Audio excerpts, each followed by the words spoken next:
तो बहुत अच्छे, अब हम साधना शुरू करने जा रहे हैं। आवाज सभी को आ रही है ना प्रॉपर मेरी? आवाज आ रही है? चलिए, तो अब हम साधना शुरू करने जा रहे हैं। साधना से पहले सत्संग। तो 70वें जो श्लोक कह लो या 70वां बिंदु ले लो, उसमें बाबा कहते हैं, बड़े बाबा कहते हैं कि तीली को माचिस की डिब्बी की बाजू पर घिसने से अग्नि प्रकट होती है। उस अग्नि से हर रोज खाना बनता है। अगर ज्ञान प्राप्त करने के लिए योग्य व्यक्ति हो तो उसे हर रोज आत्म ज्ञान प्राप्ति के लिए उत्साहित करना चाहिए। मतलब आपके जीवन में जो भी कोई व्यक्ति आए, जो आत्मज्ञान, जो सुख पाना चाहता है, उसको आप जोड़ दो यहाँ। ठीक है? और धीरे धीरे उसे ये समझा दिया जाएगा, समझ में आ जाएगा कि वो जो सांसारिक विषय वस्तुओं से सुख पाना चाहता है, उससे सुख मिलेगा नहीं। तब जैसे जैसे उसको सच्चा ज्ञान मिलेगा, वो जुड़ जाएगा। स्पष्टीकरण में जैसे हर उसके बाद स्पष्टीकरण भी दिया है, तो मैं स्पष्टीकरण में भी बता देता हूँ कि कह रहे हैं कि जिस तरह तीली को माचिस की बाजू पर घिसकर अग्नि प्रज्वलित की जाती है, उसी तरह निरंतर योगाभ्यास, यानी एक तो सांसों के ध्यान के माध्यम से अपनी चेतना को परमात्मा से जोड़ना, एक तो ये है ना? इसी को योगाभ्यास कहा गया है। प्राणायाम, प्राणों पर होगा कैसे? लगातार आप प्राणों पर ध्यान, सांसों पर ध्यान करते हुए प्राण को जागृत करोगे, है ना?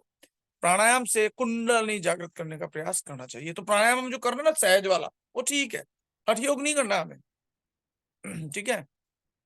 मानस और बुद्धि में अंकुश रखकर सूक्ष्म विवेक का विकास करना है। माचिस की तिली जैसा है, ठीक है ना? माचिस की तिली को जैसे हम जला करके हर रोज उससे भोजन पकाते हैं, हर रोज हम अभ्यास करेंगे, है ना? तो सूक्ष्म विवेक विवेक जो है विकसित हो जाएगा। बुद्धि माचिस की डिब्बी जैसा है। ज्ञान अग्नि, यानी मन मानस की माचिस की बाजू पर घिसने से प्रज्वलित होना जैसा है। जब मुक्ति की प्राप्ति हो तब अपने पास वह सीमित ना रखकर अन्य को प्रदान करना चाहिए। जैसे अब मेरे माध्यम से जो है आप तक पहुंच रहा है, और आप भी इसको आगे पहुंचाओ। आगे पहुंचाओगे तो हम जब एक जगह बैठ करके जो ये साधना कर रहे हैं, तो कलेक्टिवनेस का और ज्यादा पावर है, प्रभाव है। जब ये आत्मा सर्वात्मा एक साथ हो जाए तो बहुत ताकत आ जाती है। तो जब मुक्ति प्राप्ति हो तब उसे सीमित न रख करके अन्य को प्रदान करना चाहिए। ज्ञान प्राप्ति के लिए योग्य व्यक्ति हो तो ही उसे ज्ञान देना चाहिए। अब जैसे हम कामी पुरुषों को ज्ञान तो देते हैं, लेकिन वो टिकते नहीं है। क्यों? क्योंकि उनके भीतर तो इच्छाएं भरी हुई है। कोई बात नहीं, जब वो बहुत ज्यादा दुखी हो जाएंगे, परेशान हो जाएंगे, एक ना एक दिन वो खोजते खोजते पहुंच ही जाएंगे। इसलिए जो ज्ञान प्राप्ति के योग्य व्यक्ति है उसी को देना चाहिए। मतलब यह है कि जो व्यक्ति कामी हो, लोभी हो, उसको उसके हाल पर छोड़ करके हम अपने रास्ते पर चलते रहना चाहिए। तर्क वितर्क नहीं करना चाहिए किसी से, है ना? ये मतलब है इसका। जिसके पास सूक्ष्म विवेक बुद्धि हो उसे ही ज्ञान देना चाहिए, यानी जिसकी पहले थोड़ी साधना बनी हुई हो उसी को देना चाहिए। फिर 71 श्लोक यानी बिंदु में कहते हैं जिसे भूख ना लगी हो उसे ज्यादा खाना देने से उसे बदहजमी होती है। जिसका पेट खाली ना हो उसे भूख नहीं होती है। जिसके पास पहनने के लिए वस्त्र ज्यादा हो उसे जिसके पास पहनने के लिए वस्त्र ज्यादा हो उसे ठंड ज्यादा लगती है। इसको हम समझते हैं स्पष्टीकरण में ऐसा क्यों कहा है। जिस तरह भूख ना हो उसे ज्यादा खिलाने से बदहजमी होती है, यानी जो भरा हुआ पेट है, जिसके पास ऑलरेडी पहले से ही उसने भोजन कर रखा है, उसको खिलाने से लाभ नहीं है। यानी जिसकी इच्छा हो, जो चाहता हो ज्ञान प्राप्त करना, उसको ही कहना चाहिए। जो चाहता ही नहीं, आप कह रहे हो और वो चाहता नहीं, मुंह पलट रहा है, ये कर रहा है, बहस कर रहा है, नहीं करना चाहिए। ठीक है ना? उससे बदहजमी होती है। उसी तरह बिना जिज्ञासा के व्यक्ति को आध्यात्मिक ज्ञान देने से उसको आध्यात्मिक बदहजमी हो जाती है। वो नहीं मानता है चीजों को। जिस तरह जीने के लिए पेट भरे हुए कोई व्यक्ति हो उसे भूख नहीं लगती, उसी तरह सांसारिक आनंदों, सांसारिक शब्द याद कर लेना, पहले सांसारिक लिखा है, यानी सांसारिक आनंद, सांसारिक सुखों में मग्न मनुष्य को आध्यात्मिक ज्ञान की इच्छा नहीं होती। इच्छा तो तब होगी जब उसके जीवन में दुख आ जाएगा, तब वो खोजेगा कि कहां से मुझे सुख मिल सकता है। उसी तरह ज्यादा से ज्यादा वस्त्र पहनने वाले को ठंड के समय ठंड ज्यादा लगती है, ऐसा कह रहे हैं। तो निश्चित रूप से ये अनुभव होगा बाबा का, क्योंकि बाबा तो खुद ही बिना वस्त्रों के केवल एक लंगोट में रहते थे, है ना? ज्यादा वस्त्र नहीं पहनते थे। तो शायद ऐसा अनुभव में आया होगा कि जो ज्यादा वस्त्र पहनता रहता है उसको ठंड अंदर से ज्यादा लगती रहती है। उसी तरह इंद्रियों के आनंद में ज्यादा से ज्यादा व्यस्त रहने वाले को इंद्रियां ज्यादा परेशान करती हैं। इंद्रियों पर संयम कर उसकी ओर से दुर्लक्ष्य देकर आ सकता है। इंद्रियों पर संयम करना चाहिए ताकि हम अपने वास्तविक लक्ष्य को प्राप्त कर सकें। आध्यात्मिक ज्ञान सिर्फ योग्य व्यक्ति को ही देना चाहिए। अयोग्य व्यक्ति को दोगे तो आपकी मानेगा नहीं, उल्टा आपको और हो सकता है कि उस ज्ञान से नीचे खींच लाए। फिर कहते हैं मनुष्य को काशी जाना हो तो रेलवे से जाना चाहिए। मनुष्य को रेलवे से शिवानंदपुरी पहुंचना चाहिए। व्यक्ति को शांतिधाम पहुंचना चाहिए और सफर ब्रह्मानंदपुरी में खत्म करना चाहिए। ठीक है ना। तो यहाँ देखो सांसारिक काशी का नाम लेकर के क्या कहना चाहते हैं बाबा, वो समझते हैं। कुंडलनी को हृदय आकाश यानी चिदाकाश में, चिदाकाश यहाँ से शुरू है, ये द्वार है, मैंने बताया आपको हृदय स्थान है ना। कुंडलनी को हृदय आकाश चिदाकाश की ओर अंदरूनी तौर पर गति करनी चाहिए। यह यात्रा मनुष्य को मुक्ति प्राप्त करने के लिए अवश्य करनी चाहिए। जो काशी ब्रह्मानंदपुरी शिवानंदपुरी सभी मनोसृष्टि में है वह चिदाकाश है। ठीक है ना। और मस्तिष्क में है, यानी इससे नीचे का हम जो लगे रहते हैं वो इससे नीचे के हिस्से में, आंखों से देखा ये मिल जाए बाहरी स्थूल चीजों में, और इससे ऊपर जब जाता है तो सूक्ष्मता आने लग जाती है।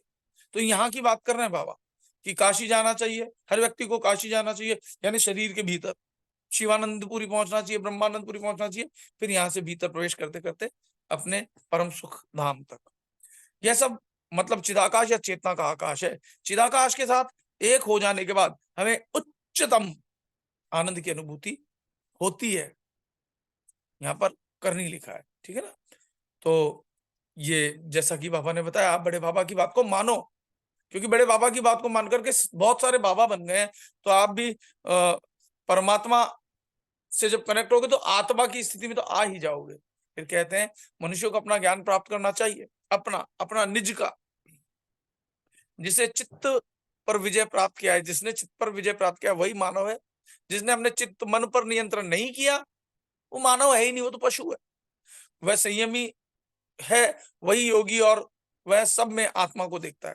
भगवान कृष्ण ने पूरी श्रीमद् भागवत गीता में यही समझाया है कि जो सब में मुझको और मुझ में सबको देखता है उसके लिए मैं दृश्य नहीं हूं। अर्जुन, यहाँ पर भी बाबा यही तो कह रहे हैं कि आपके जो आत्मा है भीतर, सब में उस आत्मा को अगर आप देखते हो, शरीरों को देखते हो, तो एक जगह कहा है ना कि वो चमार है, जो चमड़ी को जानता है वो चमार है। ऐसा जाति भेदभाव के हिसाब से नहीं, जात पात तो होती नहीं, सभी उसी परमात्मा कहां से, तो जात पात आ कहां से गई। ये समझाने के लिए कि स्तर निम्न स्तर कब है, जब आपकी दृष्टि पशुवत हो, है ना, भोग वृत्ति हो, और जब आप में भोग वृत्ति धीरे धीरे कम होती चली जाए और देव वृत्ति जाग जाए, एक दूसरे को देने का भाव, तब आप जो है उच्च की स्थिति में आने लगते हो। तो वह संयमी है वही योगी है, और वह सब में एक आत्मा को देखता है। सूर्य की रोशनी में से अंधकार से भरे कमरे में आते हैं तब क्या दिखता है। जैसे एकदम बहुत ज्यादा गहरा सूर्य के प्रकाश में आते एकदम से अंधेरे में आ जाओ तो कुछ दिखाई नहीं देता। सूर्य की ओर निरंतर 5 मिनट देखने के बाद अंधकार से भरे कमरे में आते हैं तो कुछ दिखे नहीं, वह स्वाभाविक है। व्यक्ति को अंदरूनी दृष्टि से देखना चाहिए। यानी अभी आप बहुत गहरी रोशनी बैठा, अचानक से लाइट चली जाए, बहुत अंधेरा हो जाता है, तो ये साइंस ने भी माना है कि फिर आप उस अंधेरे को और बढ़ा दो। जब उस आप और आंखों पर जोर लगा करके जब अंधेरे को बढ़ा दो, फिर आंखों तो थोड़ा थोड़ा आपको अंधेरे में भी दिखता है। कहने का मतलब जब जीवन में दुख आता है तो उस दुख को अगर आप स्वीकार कर लो तो वो जो दुख है वो आपको लगेगा कि दुख कम है। इसलिए इसका स्पष्टीकरण जो देना है वो कह रहा है मनुष्य को खुद को पहचानना चाहिए। आत्मा की अनुभूति लक्ष्य है, वही सच्चा मनुष्य है जिसने मन को जीता है। मन जीते जग जीत, ये मैंने डाल रखा है यूट्यूब पे पहले भी। वही सच्चा है, वही सच्चा योगी है। सच्चा योगी सब में आत्मा का दर्शन करता है। ईश्वर के संपूर्ण सृजन में सिर्फ ईश्वर का दर्शन करना चाहिए।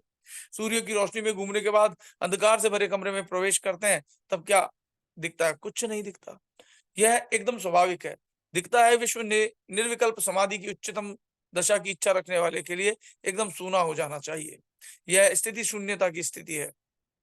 मनुष्य की सही दृष्टि अंतर्दृष्टि होती है। इस स्थिति से देवीय चक्षु खुलते हैं और फिर देवीय जो दिखता नहीं है वो दिखना शुरू हो जाता है। यही मनुष्य के जीवन का लक्ष्य है। एक और ले लेता हूं, फिर 75 से हम शाम को शुरू करेंगे। कहते हैं बाबा बताते हैं कि पक्का केला स्वाद में बहुत मधुर होता है, वही फल जब कच्चा होता है तब तूरा लगता है, मतलब शायद स्वादिष्ट नहीं लगता है। एक ही पेड़ पर पैदा होने के बावजूद स्वाद में फर्क समय की वजह से आता है, ठीक है ना। इसलिए समय का यहाँ महत्व है, हर व्यक्ति को समझना चाहिए कि समय का भी अपना महत्व है। एक ही पेड़ पर पैदा होने के बावजूद स्वाद में फर्क समय की वजह से आता है। नारियल को जमीन में रखने से शीघ्र ही उसका पौधा नहीं उगता। सर्वप्रथम वह अंकुरित होता है, बाद में वह पौधा बनता है और अंत में नारियल का पेड़ बनता है। कोमल नारियल तुरंत पेड़ पर से ले सकते हैं, लेकिन पक्का नारियल आसानी से नहीं ले सकते। उसी तरह हमारे मन पर लोग हमारे बारे में कैसी बातें करें, कैसी भी बातें करें और कहें, उस पर कोई प्रभाव नहीं होना चाहिए। हम लोगों पर प्रभाव हो जाता ना, वो गधा है, वो मूर्ख है, तो हमको जलन सी पैदा हो जाती है। क्यों? क्योंकि हम अभी भीतर से पके नहीं है, कच्चे हैं। हमारे कैसी भी बातें करें, उसके प्रति कोई प्रभाव नहीं होना चाहिए। मन हमारे अंकुश में रहना चाहिए, हमारा मन पर नियंत्रण रहना चाहिए। यही बात मनुष्य को अपने जीवन में सिद्ध करनी होती है। शायद मानव जीवन का यही उद्देश्य होता है। मनुष्य को अपने सर की कीमत पर यह लक्ष्य प्राप्त करना चाहिए। मतलब सर, यानी सर जाने के बाद कुछ बचता ही नहीं, शरीर जिंदा रहता ही नहीं। तो अपना शीश दिए भी अगर कोई गुरु मिल जाए, है ना, तो सस्ता जानना चाहिए। यही लक्ष्य की सिद्धि के लिए मन से ही उसे मन को नियंत्रित करना होगा। इस लक्ष्य को प्राप्त करने के लिए ये चाबुक हाथ या दूसरी किसी चीज से नहीं हो सकता। हमें मनुष्य को बिना रस्सी के बांधना सिखाना है। यही बात मनुष्य को अपने जीवन काल में सिद्ध करनी है। और स्पष्टीकरण में कहते हैं यही बात को थोड़ा सा और एक्सप्लोर करके कि पक्का केला स्वाद में बहुत मीठा होता है, लेकिन वह फल जब कच्चा हो तब स्वाद में जो है सही नहीं लगता, तूरा लगता है, बेस्वाद। दोनों एक ही पेड़ पर उगते हैं, इसके बावजूद दोनों के बीच में समय का अंतर होने की वजह से फर्क मालूम दिखाई पड़ता है। उसी तरह सृष्टि का नाश होता है, तब अध्यात्म की उच्च दशा में पहुंचे लोग ईश्वर के साथ एकाकार कर जाते हैं। उसी तरह सृष्टि के सृजन के व्यक्ति भी वे एक समान थे। यानी जो सृष्टि पर आए और जो सृष्टि से उस निज ज्ञान को प्राप्त कर लिया, जब वो आए थे तब एक समान थे, दोनों में कोई भेद ही नहीं था। नित्यानंद बाबा कहना चाहते हैं कि जब वो जन्मे या प्रकट हुए तब वो हम और आप एक ही जैसे थे। फर्क क्या है? उन्होंने भीतर अपने मन को जीतना शुरू किया और वो बाबा हो गए। यही वो बता रहे हैं कि शुरुआत में सब कोई एक जैसे ही होते हैं, भीतर से जब प्रकट होते हैं तो ना हिंदू होता है, ना मुसलमान होता है, ना सिख होता है, ना ईसाई होता है। यहाँ बाहर आने के बाद उसको मान्यताएं मिलती हैं। वो कहना चाहते हैं कि लेकिन अगर आप अपने भीतर अपने मन को नियंत्रित कर लो, बुद्धि से मन को नियंत्रित कर लो, और जब मन नियंत्रित हो जाएगा तब मन और बुद्धि मिलकर के विवेक बुद्धि को आत्मा में लीन कर दो, परमात्मा में लीन कर दो। यही कहना चाहते हैं। फर्क सिर्फ अभी है। सभी लोग एक या दूसरे समय में जल्दी या देरी से ईश्वर को प्राप्त करते हैं। फर्क सिर्फ समय का है। जब एक मनुष्य दूसरे मनुष्य से ज्यादा या अच्छा नहीं है, सभी एक तरह के ही हैं। नारियल को जमीन में लगाया जाए तब वह तत्काल नारियल नहीं बनता। प्रथम मन की चंचलता का नाश करना है, बाद में मन को ईश्वर के प्रति केंद्रित करना है और अच्छी बुरी वृत्तियों का नाश कर पूर्णत्व मतलब मोक्ष के स्तर तक पहुंचना है। कोमल नारियल आसानी से पेड़ से तोड़ा जा सकता है, लेकिन पक्का नारियल आसानी से नहीं तोड़ा जा सकता। शायद बहुत कड़क हो जाता होगा कि जड़ जिससे वो जुड़ा हुआ है वो शायद बहुत कठोर हो जाती होगी। कच्चा होता तो टूट जाता होगा, ऐसा कहना चाहते हैं। हमारे मन पक्के नारियल की तरह आत्मा में जोड़े रखना है। किसको? मन को। हमारे मन को पक्के नारियल की तरह आत्मा में जोड़े रखना है। हमारे मन को लोग क्या कहते हैं, क्या कहेंगे, उससे प्रभावित नहीं होना है। तो लेकिन यहाँ क्या होता है, ज्यादातर वो शंख बजाने वाली बात, जैसे मैं बताता, यहाँ यही कह रहे हैं बाबा कि कोई क्या कहता है क्या नहीं करता उससे बिल्कुल भी फर्क नहीं पड़ना चाहिए। हमें अपने निज स्वरूप से जुड़े रहना चाहिए। हम बस यही डरते रहते हैं जिंदगी में, जो कभी काम आता नहीं, समाज के लोग, समाज क्या कहेगा, वो क्या होगा, वो क्या होगा, बस उसी में लगे रहते हैं। ठीक है ना। तो सबसे बड़ा रोग क्या कहेंगे लोग, इसको याद रखना। तो जो सही है वो करना, लोगों की परवाह मत करना। जीवन का लक्ष्य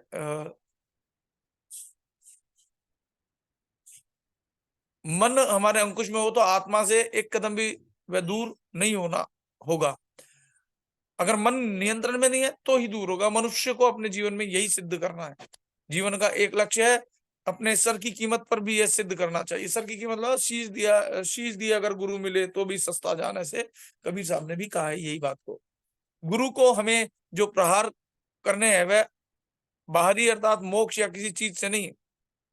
गुरु को जो प्रहार करने हैं वह बाहरी अर्थात मोक्ष या किसी चीज से नहीं, लेकिन अंदर के मनुष्य को मन से मारने के लिए है। यानी गुरु कई बार हमें लगता है गुरु कोई चीज कहता है हमें बहुत चुभ जाती है, चोट लगती है, लेकिन वो चोट जो है ना आपके मन तक पहुंचाई जाती है ताकि आपका मन जो है मर सके, मिट सके, आपका अहंकार टूट सके। इसलिए गुरु कई बार आपको ऐसी बातें कह देते हैं। जो अहंकारी होगा उसको ज्यादा चोट लगती है। हमारे हमें अपने चित्त में बसे दैवी शक्तियों से मनुष्य को आकर्षित करना है। हमारे भीतर ही है सारी दैवीय शक्तियां, जिससे वह रस्सी से भी मजबूत तरीके से हाथ पग मन से बांधने वाला है। यही जीवन का लक्ष्य और मानव जीवन का इतिश्री अंत है। क्या अंत है? सब समझ गए होंगे, मोक्ष प्राप्त करना, कुंडली जागरण करना, या मन बुद्धि से मन पर नियंत्रण करके बुद्धि मन को अपने परमात्मा में लगाना। जो परमात्मा है वही आत्मा है। इस चीज को आप अच्छे से जान लो। तो जय नित्यानंद। आज का ज्ञान यहीं तक। बाकी अब हम साधना करेंगे। तो साधना करने के लिए आप सारा डिस्क्रिप्शन बॉक्स में मैंने सिस्टम भी बता रखा है, क्या सिस्टम है। जो लोग ज्वाइन करना चाहें वो कर सकते हैं, कांटेक्ट कर सकते हैं। फिलहाल मैं ये रिकॉर्डिंग यहीं रोक रहा हूँ। जय नित्यानंद।